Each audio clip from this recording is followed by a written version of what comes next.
Welcome back to Yellow Shoelaces. I'm actually having a salad right now with someone who's on the podcast before, Carl Jan. Hi, Carl. Hey, Laura. What's going on? Coronavirus? Sounds like it tastes good. Maybe with a little lime on the side, right? Not that Corona. Okay. I don't know. I'm kind of like, I have mixed feelings about this. I get that people are passing away from this, but I think for the most part, people with a healthy immune system, they're faring well. I hear it's supposed to be like a common cold. I don't know if it's common, but it's definitely scary. It's so much information out there, and I guess you just kind of pick your source to get proper information. But I'm hearing people are actually selling Purell for $200. Don't know if it's true or not. They are. $200? I can't even get Perel. I go to every store; it's always sold out. I'm like, really? What's good? You see one guy coming out with like a whole box of Perel. I'm like, Oh this my can't be. God. This can't be life. And they're talking about having people not take the train, stay home. So if I stay home and I don't get paid, how am I going to afford $300 Purell? You're not. And then I'm going to get the virus. You'll be home though. But I'm going to spread it to people in my house. Nah, not really. Not really? Okay, I guess I can get 2 weeks out of this then. Yeah, I mean, we live in New York City where it's a lot of people in small surface area, especially in the 5 boroughs. So, with all that factors coming into one, it might be a good idea to like try to do something like what Italy did. Is like put everybody on lockdown, only keep the banks, the banks, shopping, and Liquor stores? wasn't liquor stores. I think alcohol kills the virus, right? It has to be over 60%. Hennessy? Maybe Hennessy's a special exception. But Don Julio's like my best friend right now. Yo, we be chilling in the cut. I seen a guy with a mask on the other day, and I'm thinking to myself, you have a mask, but you're taking it down to smoke a cigarette. And then he didn't even pull it down and blow the smoke out. What a fucking goofball. He likes his cigarettes. What can I say, man? To reach his own. I had Newport virus. Oh my goodness. Yeah, I'm not nervous. We're having salad, by the way. Healthy eating. It's healthy eating because I want to keep my immune system strong. I'm having black olives, tofu, tomatoes, corn, red onions, and spinach. What's in your salad? Well, he's like, the salad is in my mouth right now, so I can't tell you what's in my salad. It definitely was.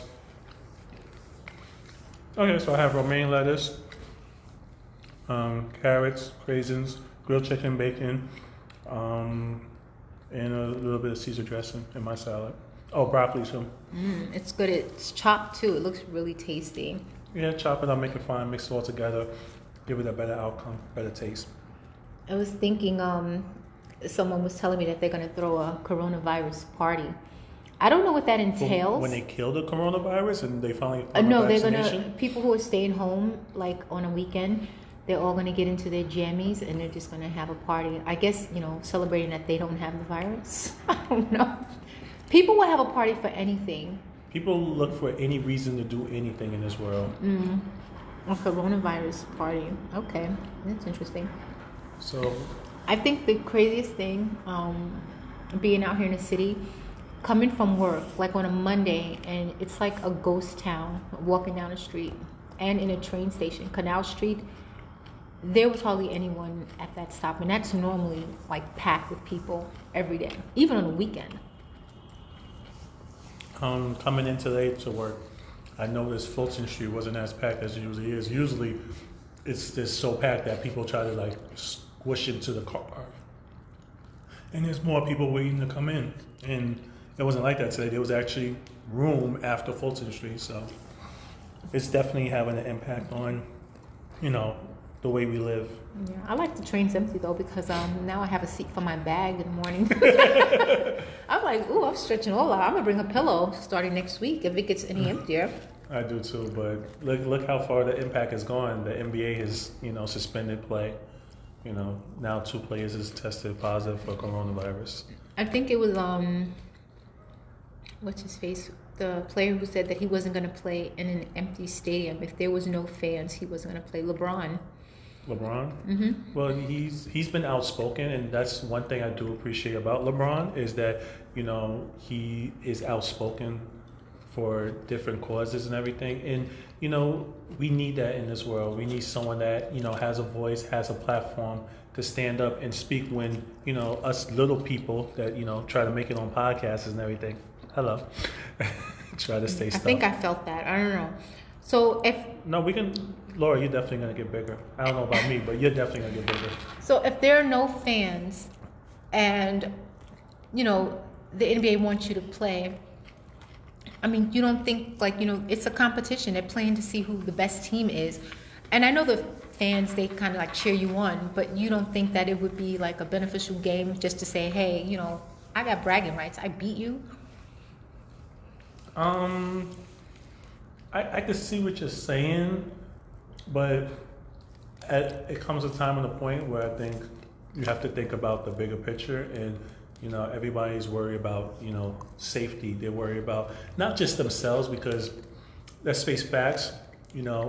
These NBA athletes and any NHL, baseball, football, whatever you are, for the most part, you're a really healthy specimen to be playing sports on this level of competition. Okay. So it's not so much, you probably worry about yourself with the virus. It's, worry about loved ones and everything that have problems. Like I was telling, my boss, I'm not worried about me as much as I worry about my cousins. They both have an autoimmune disease and everything. So if they get it, they're in real trouble because, this is what the virus does. It feeds on the, preys on the weak.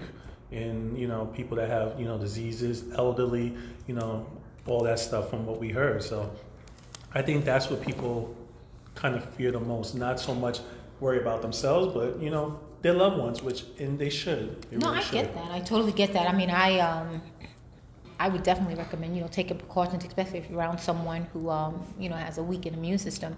But I think LeBron's stance was he didn't want to play if there were no fans. He felt that, why should I have to play against another team? Because I'm playing for the fans. I'm not playing in some empty arena. What do you think about that? I mean, if that's the way he feels, I don't really have a stance on it. I'm not, I'm not for it. I'm not against it. It's his opinion and everything. And if that's the way he feels, I don't think he's wrong, and I don't think he's right. I'm kind of neutral on the thing. If that's the way he feels, we all have our feelings on different aspects of, things. Just like you don't eat meat. I don't eat meat because I choose not to eat meat. There's That's no your competition here.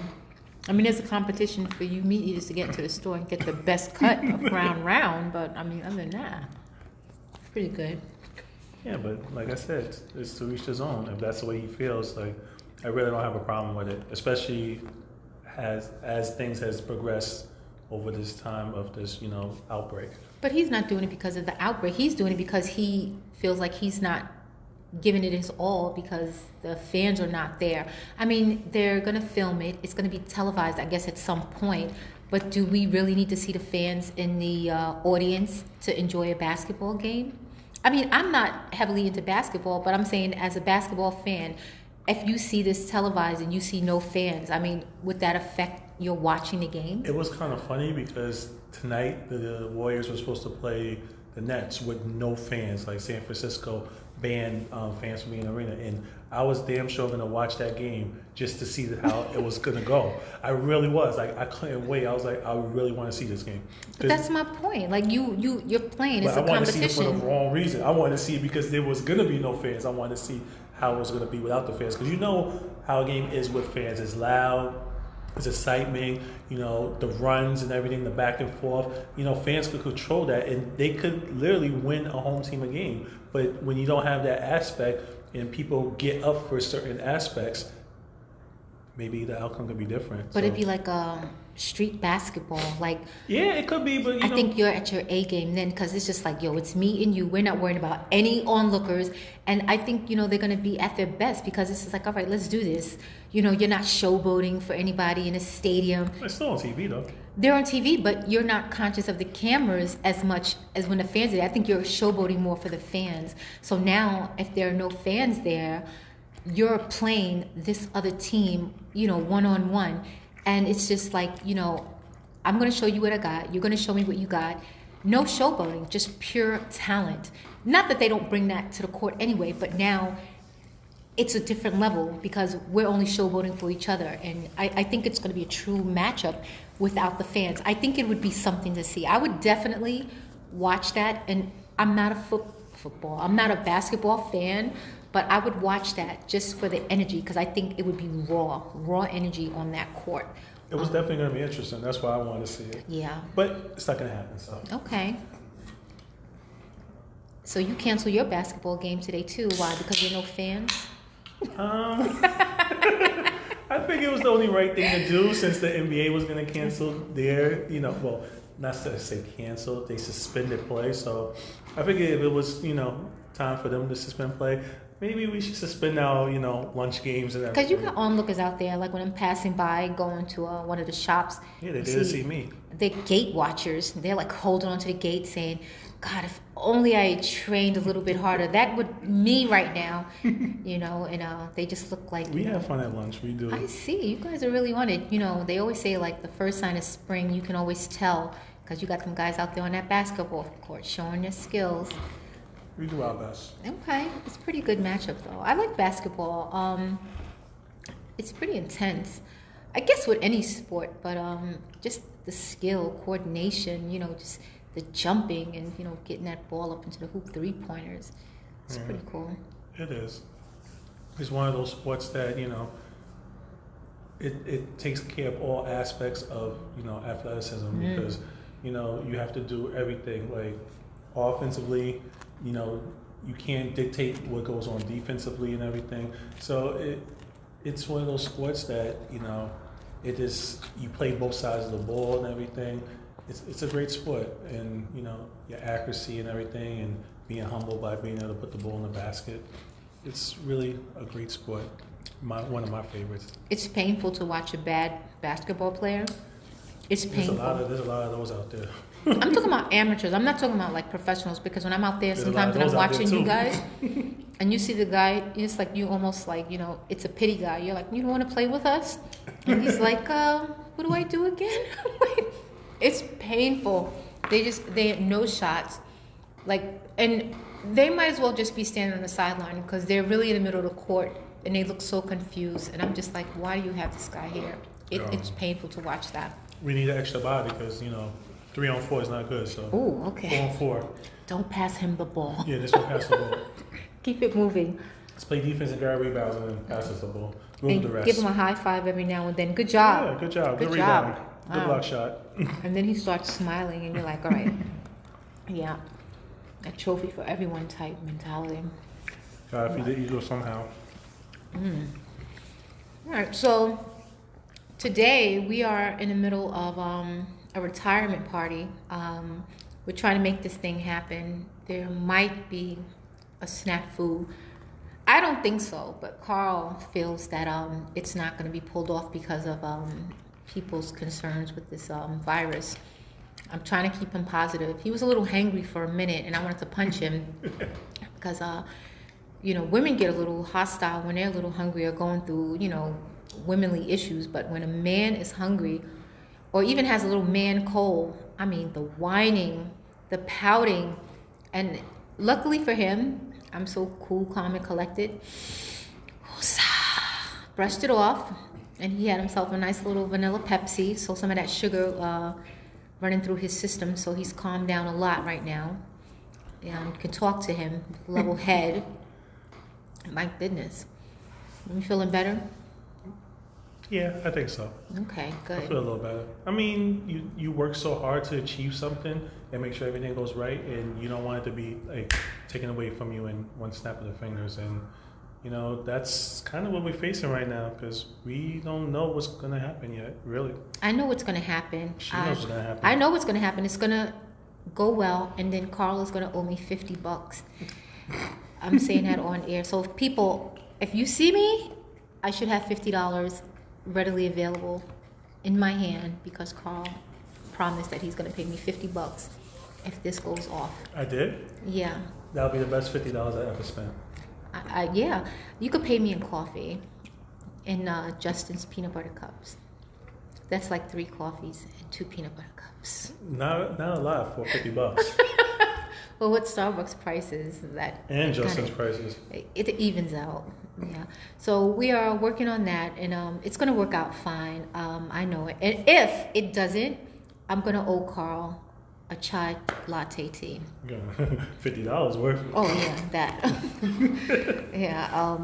So that's what we're working on now, and I think it's going to work out well. So we're just going to have lunch. We're going to get our bellies full, get our minds right, and we're going to go back in to the lion's den and put our foot down and demand that they see things our way. And that it worked before. Yeah, that this party must happen, not must happen, and I think it's going to be okay. So that's it. So we're just going to finish up lunch, and I want you to stay tuned because there's going to be a part 2 to this episode. I want to get all dramatic, guys. Stay tuned. Find out what happens. Did the retirement party happen? Was the food delivered? Coronavirus? Am I sick? Was there coughing involved? Sneezing? Anyone? Yeah, I'm not canceling any food orders. And I don't know what I'm going to do with like 2 6-foot heroes, pastrami, and turkey. And especially if I'm not getting anything out the deal because I don't need any of that. So they're going to have to come correct. They're going to have to give me like a lifetime supply of avocado sandwiches. Something. So I'm going to figure it out. So that's all we have today. And stay tuned because the next episode you're going to hear how wonderful this party was. I hope so.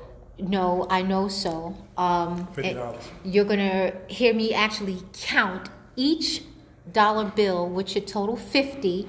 I'm going to crumple it so loud, and we're all going to count together like Sesame Street and count $1, $2 $1. Nah, it's just going to be 1 U.S. grant. So it's going to be. No, they want to hear all those dollars hitting the table. So it's going to be $50. No one got time for that. Well, okay, maybe not, but maybe you'll hear me drinking $50 worth of Starbucks and eating Justin's peanut butter cups. How about 2 20s and a 10? No, it's not as dramatic as singles. You could do a lot with singles. I think 20s hit harder than singles.